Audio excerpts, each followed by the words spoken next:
حضرات ذی وقار، آج اس موضوع پر گفتگو کے دوران نہ کسی صحابی کا قول ذکر کروں گا، نہ تابعی، نہ محدث، ولی، صوفی اور درویش کی بات نہیں کروں گا۔ آج بات ہوگی اللہ تعالیٰ کے قرآن سے اور مصطفیٰ صلی اللہ علیہ وسلم کے فرمان سے۔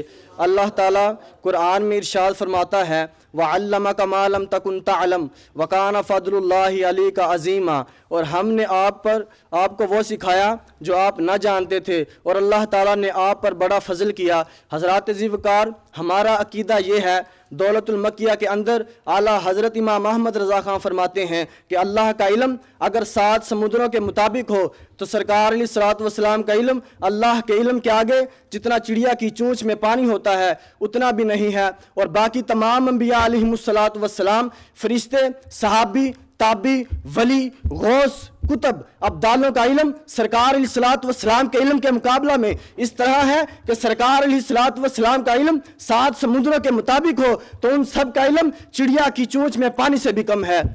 آئیے ایک اور دلیل سماعت فرمائیے قرآن سے۔ اللہ تعالیٰ قرآن میں ارشاد فرماتا ہے وَلَا رَطْبٍ وَلَا يَابِسٍ إِلَّا فِي كِتَابٍ مُبِينٍ، کہ ہر خشک و تر چیز کا ذکر قرآن میں ہے۔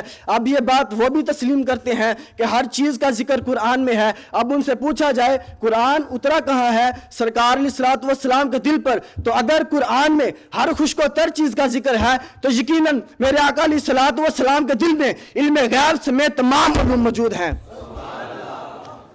اب وہ جو حدیث پیش کرتے ہیں دلیل بنا کر ہم پر، وہ حدیث یہ ہے کہ سرکار علیہ الصلوۃ والسلام نے فرمایا قیامت کے دن میں حوض کوثر پہ موجود اپنے امتیوں کو جام کوثر پلا رہا ہوں گا، فرشتے میرے امتیوں کو جہنم میں لے جا رہے ہوں گے۔ میں کہوں گا کدھر اور کیوں لے کے جا رہے ہو؟ وہ عرض کریں گے یا رسول اللہ جہنم میں۔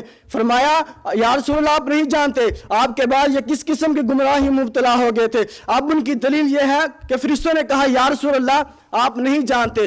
دیکھو فرشتے کہہ رہے ہیں آپ نہیں جانتے۔ اب اگر ان کے دماغ میں ذرا سی بھی عقل کی رتی ہو تو وہ دیکھیں اب سرکار علیہ الصلوۃ والسلام کیا فرما رہے ہیں، قیامت آئے گی، کیا یہ علم غیب نہیں ہے؟ میں امتیوں کو جامع کوثر پلا رہا ہوں گا، کیا یہ علم غیب نہیں؟ میں حوض کوثر پہ ہوں گا، کیا یہ علم غیب نہیں؟ فرشتے امتیوں کو لے جا رہے ہوں گے، کیا یہ علم غیب نہیں؟ اب فرشتوں نے کہا یا رسول اللہ آپ نہیں جانتے۔ اب فرشتوں نے تو کہا قیامت میں، لیکن میرے مصطفیٰ نے تو مدینہ طیبہ میں بیٹھ کر اب بھی کہوں کہ علم غیب نہیں۔